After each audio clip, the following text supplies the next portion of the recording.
I'm Craigy T, and this is IFE Top 10.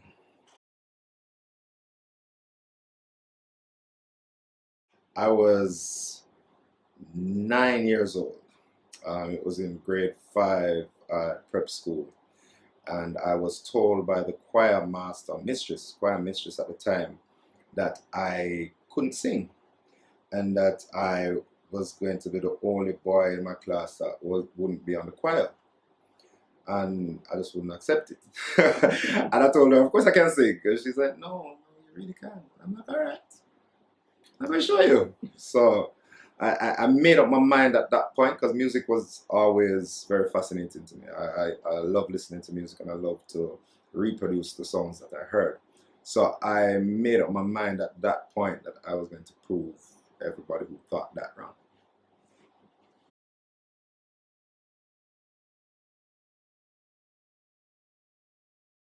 That time, at that time, it was a lot of church music, actually. I used to sing in the church at that time. So just going to Sunday service and hearing the songs that they did, I used to always try to do them back. One of my favorite was Jehovah Jireh. I remember hearing that chorus over and over and over in my head. T.O.K actually did that song over. We did a cover version of that on, I think is it Bounce Rhythm? I don't really did it for Dave Kelly, not Bounce, but we did it for Dave Kelly. And yeah, that song was one of the first songs that I started singing, because I actually made a connection with that song and the Shaka Zulu theme song. I remember Shaka Zulu theme song used to resonate with me because they did a hum, because it was zoom zoom zoom zoom zoom zoom zoom zoom zoom zoom zoom, yeah, zoom zoom zoom zoom zoom zoom zoom zoom zoom zoom zoom zoom zoom zoom, yeah. So but with the way they did this, the zoom is like they held on to the M's, so you get that vibrato. So instead of zoom, it was zoom, right? And then when you hear that in harmony, it give the vibration, give that African sound. If you notice, when you listen to a lot of those African a cappella singers, they have that last hold of a consonant vibration, and I used to love the way that sounded. So when we did Jehovah Jireh now, Jehovah Jireh, my provider, His grace is sufficient for me, for me, for me. Jehovah Jireh cares for me. So ever since then, I used to drop that vibrato at the end of my notes. So I've been doing that for years, since I was a little youth.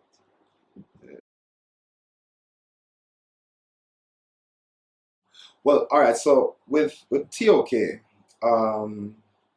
so in 1996, we decided that there was a competition going on. We were choir boys at the time. Four of us, because it was a five-member group at first. Four of us were on the Campion choir. We went to Campion College, high school. So like, we were on the choir, but we used to sing together all the time. And I remember original two members of T.O.K were Flex and Alex. That's Xavier and Alistair were the original two members. They had a group before called Too Cool with a K, so, right? So a competition came up. Warner Brothers were looking for a group, so they came to Jamaica through Island and Island Records, Chris Blackwell company at the time, and they were looking for a group. So Alex and Flex decided to approach myself and Basie and another member at the time to sing with them, because they knew us from choir. So we met for the first time like about 1 o'clock in the day, like about 1 p.m. and we had the auditions at 7 p.m. So I mean, kids don't follow me. We're never gonna class that day. You know what I mean? At 1 o'clock, we just started practicing, and from that, we knew that we wanted to go to that performance, and we were selected for the semifinals, and we kept on moving from there. So that's how the group started. So at first, it was just an idea of and a vision, and that we could be this group signed to this label and be the next Bob Marley and the Wailers, or the next Third World, or the next Black Uhuru. We could be that. So that's what we wanted to be. At the time, we wanted to be the next Shire or the next Boys to Men, because we were singing R&B at the time. But we always knew that we could achieve that level of success. After that, because it took so long between results and auditions and stuff, that it was to the point where we wondered if they were still considered stuff, that we started singing at barbecues. So we were at high school barbecues, and it was really just girls at the time. We just want some attention. We just want some girls notice. I was a big fat youth. I was like 324 pounds at the time, so I was like, this is a good way to get some attention. But so after a while, we realized that we could really do this thing. The harmonies were different. We started DJing. Basically, and I started DJing at the time. Then time the Buju just come out now, so everybody wants DJ like Buju.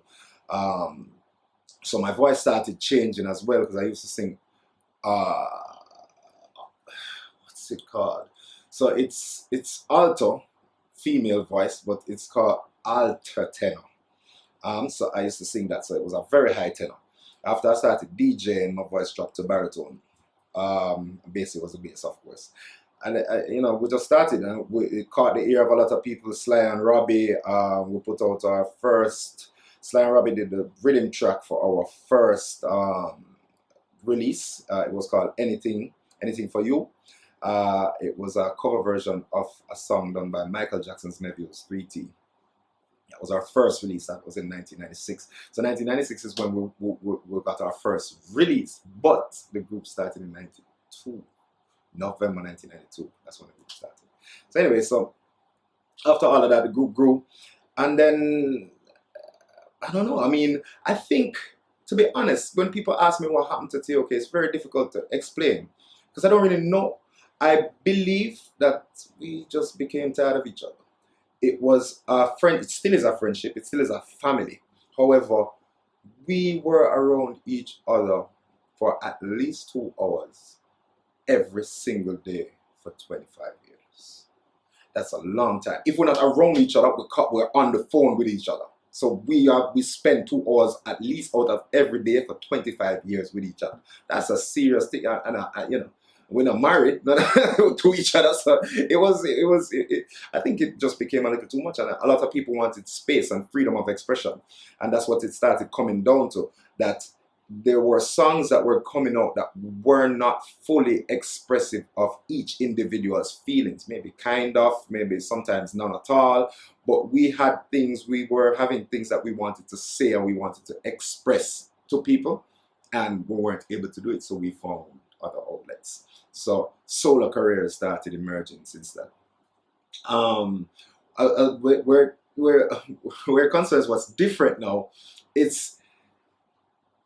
well, first of all, it's a lot more singing, doing your own, on your own. Like, so on stage, the performances are a lot different. Whereas with T.O.K, where there's a break, there was time to relax, to regather, recenter yourself before the next song or your next part. But now it is 100% connection with you and the audience, which comes with its good and it comes with its bad. But the good about it is that I am now able to fully engage my audience. When I speak to them, it's just me. You know what I mean? So they get the good side of Craig, they get the bad side of Craig, they get everything. But at the end of the day, they know me more. And I think that that's important. There will be times where I say things that they might not like. There will be times that, fights happen in the audience and I have to address it. Like, things will happen. However, that is what makes the relationship sweet and strong. You know what I mean? Because we go through things together. That's one of the main things about being alone.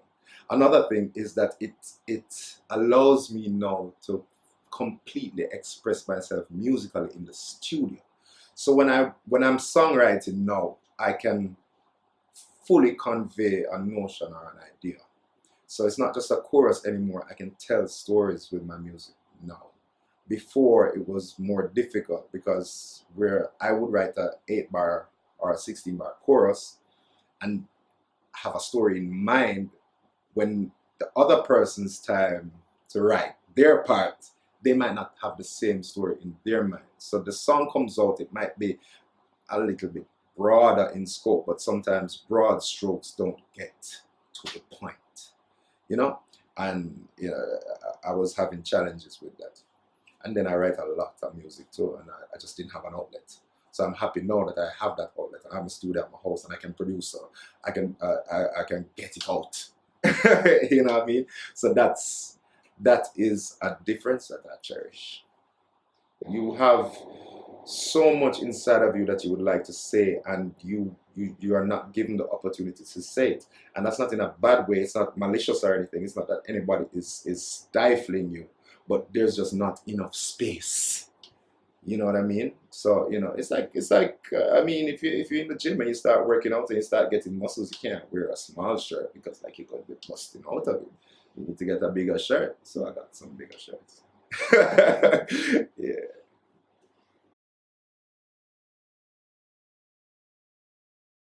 Well, it's the clock, you know. The clock is said to be that is the clock in harpentry, is said to be the marker.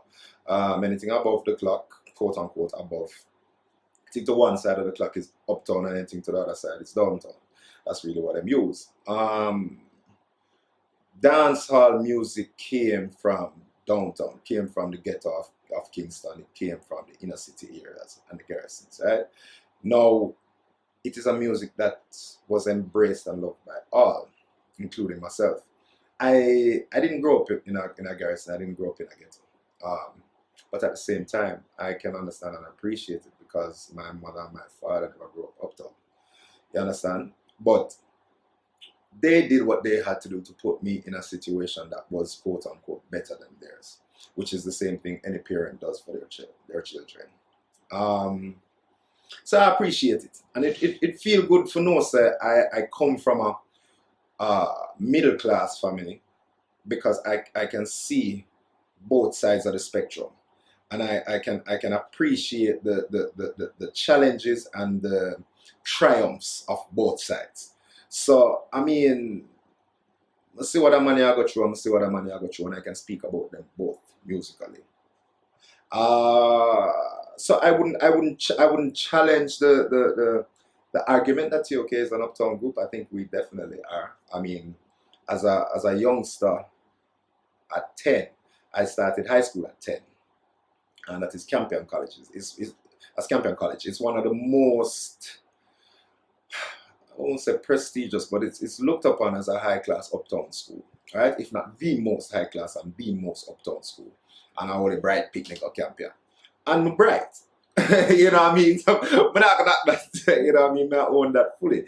So it was a situation where when I got school, I used to feel like I didn't fit in there because the students around me were in a quote unquote better situation than I was in.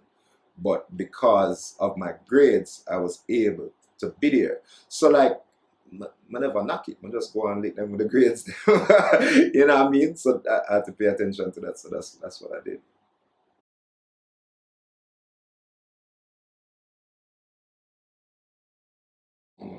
It was extremely difficult for me at first to define my niche.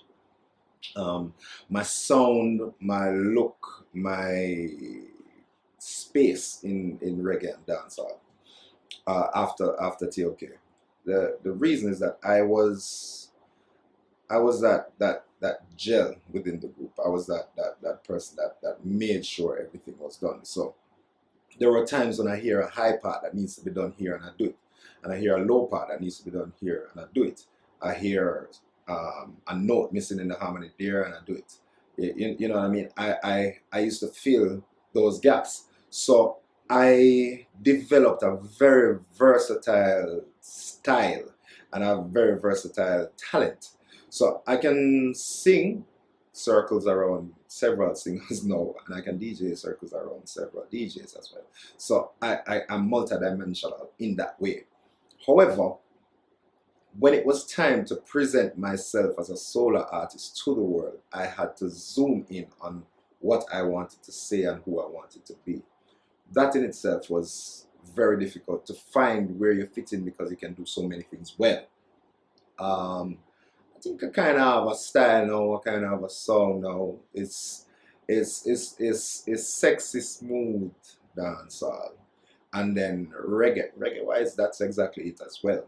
Um, so a friend of mine coined it as reggae pop at one point in time, and I like that. I like that title, but every now and then rough it up a little more than normal. So, it's not 100% applicable, but still. Yeah. So that is where I found my niche. I put the smooth, silky vocals on hardcore rhythms. My thing. That every now and then you'll hear the harmonies them dropping and things because it's my thing. But I try to keep the harmonies to a minimum now because it's not a group I'm presenting. It's me.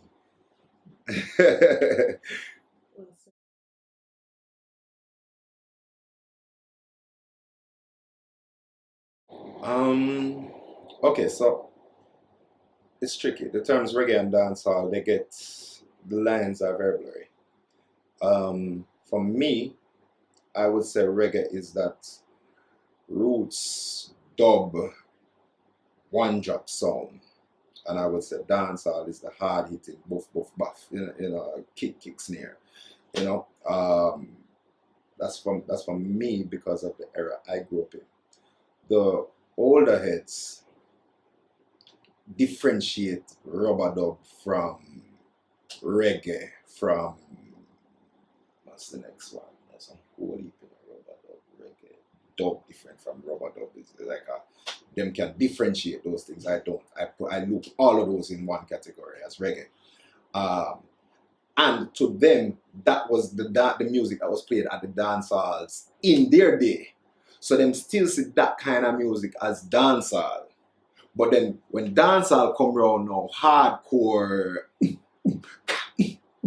like for them, I don't even know what them call it. To be honest with you. But then the dancehall youths them now, in this day and age, them call everything reggae. What them call dancehall now is I don't even know, man. I don't even know what kind of music that is. It's like a fusion between trap music and dancehall, or sometimes it's a fusion between reggaeton and dancehall. But then reggaeton kind of come from reggaeton and dembow, because you have a whole genre called dembow. Reggaeton and dembow kind of come from first time dancehall with Shabba song, dembow. That rhythm, that the way how that rhythm play, them build a whole genre out of that. That then don't even call reggaeton. It's like a subgenre of reggaeton. So and then you have dubstep and drum and bass, and you have and bass hall. You have all of those things that come as a derivative of dancehall. So it's very hard to differentiate. I don't like to differentiate music at all because I believe that it's dated. I think that in the future you will have one genre. You won't be able to tell the difference between things. Music is just music. Because I'm hearing people now, because of their broad exposure, they're able to express themselves in ways that are fusions of several different things that they hear. So you can't really put in on a box no more then, which is good. 'Cause I like box from morning. Yeah, that's that. So I mean, yeah, I find I like this space that we're in. Right, so what I have noticed about reggae over the years is that, and when I say reggae, I include the subgenre dancehall, is that whereas it used to be more social commentary, nowadays it's drifted a lot from that. It's more, okay, so separating them for a little bit. Dancehall music nowadays has become a little bit watered down. The subject matters are very simple and lightweight, in my opinion. Um, the heaviest it might get is when two artists are clash, and then you feel a little venom behind it, but it, the music is short lived, and it don't have much meaning except it give a vibe and it make you get up and want party. Reggae music, on the other hand, is more relaxed and spiritual now. It's speaking a lot about finding yourself and finding your center and being at peace and, world and nature. And it, you not really hear much reggae bonfire or much reggae. When I said bonfire, I mean it figuratively. But you don't find a lot of reggae dealing with any issues directly anymore. That I think is a major change that happened, and is happening with reggae. However, to introduce a different form of spirituality, and you're not saying Rasta or God, but you're saying belief in self and trusting in yourself and understanding the things around you and understanding the connection that you as a universe within yourself have with the universe as a whole, is a good place as well, because there's nobody else speaking about that either, really. No genre that's speaking about that. You might have a one and two pop song come out with some things, Ariana Grande, I think, I thought about if God was a woman and different things. I'm assuming she's alluding to Mother Earth. You get these things that come about as anomalies, but you don't find as much focus on that subject matter as you find in reggae. So I like that change that reggae has been making. My music, it's weird. Okay, so my solo music, I tackle a lot of that. I tackle a lot of perseverance and understanding self and finding how you fit in and never stopping and never giving up, because you understand that your mind controls all. And once you are in a place where you know where you want to go, not want to, you know where you're going, then reality bends itself to that thought. And I know this, and I've experienced it, and I've been experiencing it unknowingly ever since I was young. But now I can verbalize it. You know what I mean? So I've been putting that in my music. However, I write a broad spectrum of music. So I write for other artists as well. So when I write, I basically open myself up to whatever needs to be said to me.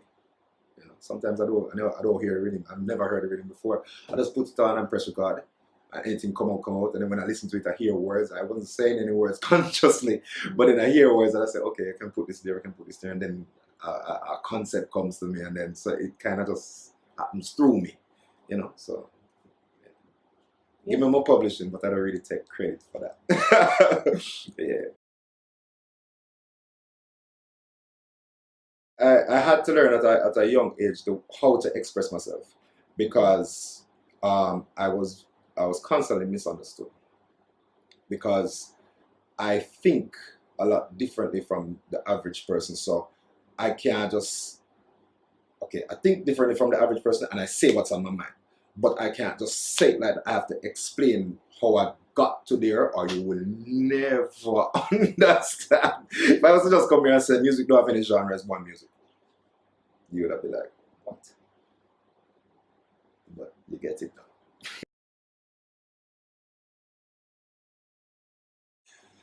Alright, so my album is entitled One. Simply that, the numeral one. And it is representative of a new beginning. It is my introduction to the world. It is me starting at step one. That's the whole idea and concept behind using the number. Every baby, when they're learning to count, the number that they start with is. And I believe that it's one of the most powerful numbers, because it is the number of opportunity and the number of direction. So at that point, you are basically open to so many things, and you can just choose which direction you want to go. And I like that. What else do I want to say about the number one? I remember when I was younger, I used to hear people say it only takes a spark to get a fire going. is a song by that tune. And it is something that I've always believed. There's a parable about the mustard seed, and it is something that I have incorporated in the way I live. Every journey begins with one step, that first step, and that is the first step that I'm making. Yeah, well, it's a reggae album, you know. For sure. The first song is entitled "Is a Jamaican Thing." That's what the name of the first single is. And that's basically what it's saying. It's talking about the culture, talking about everything that is Jamaican and what you can expect. Back in the days, I think it was Bunny Wailer that they do a song called Black Art Man. And that's how I start my song, that's how I start my album. Return of the Black Heart Man, blood rich like molasses under me dark tan. Me no follow nobody, no boy, me no take talk from my some stay. Me represent me island, Jamaica's my land. I'm from the beach with the sweet sunshine, and also little get a youths with 9. So you better be careful what you seek, you'll find. If you trouble bite you behind. But yet still, every machine like gonna pop on the string up with sound, and they pop up your bitch just up a John. The vibe sweet, you will up on a girl, we're round and bubble and wine till and touch the ground, you know what I mean? So it's like it's the full spectrum of Jamaica and Jamaican dancehall and the scene and the feel like. So that's what I want to bring to people with the song, and that's what I want to bring to people with the album is some old style rhythm, some rubber dub, some dub, some, you know? You have to check it out when you hear the full circle.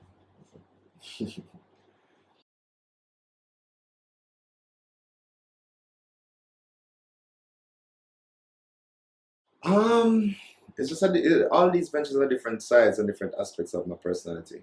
All of them started from that can't thing. I just don't do can't. Can't is just not something I do. So when I wanted to find something to wear and I couldn't find nothing, I just make something.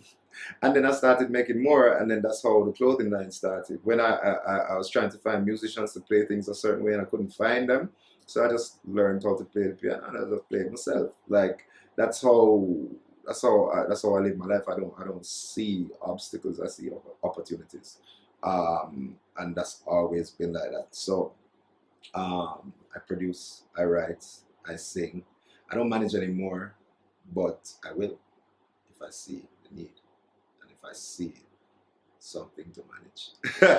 I will, and we'll do the clothes thing, and also I train people as well, fitness wise, because like as I said, I've had my own weight loss journey, so I understand the struggle. Yeah. Other ventures, not right now. Right now the focus is a Jamaican thing. The focus is on one. Hope you liked our video. If so, subscribe. Don't forget the bell for notifications and give us a thumbs up. Let us know what you're thinking by writing a comment or visit IFETOP10.com for more entertainment news. Thanks for watching.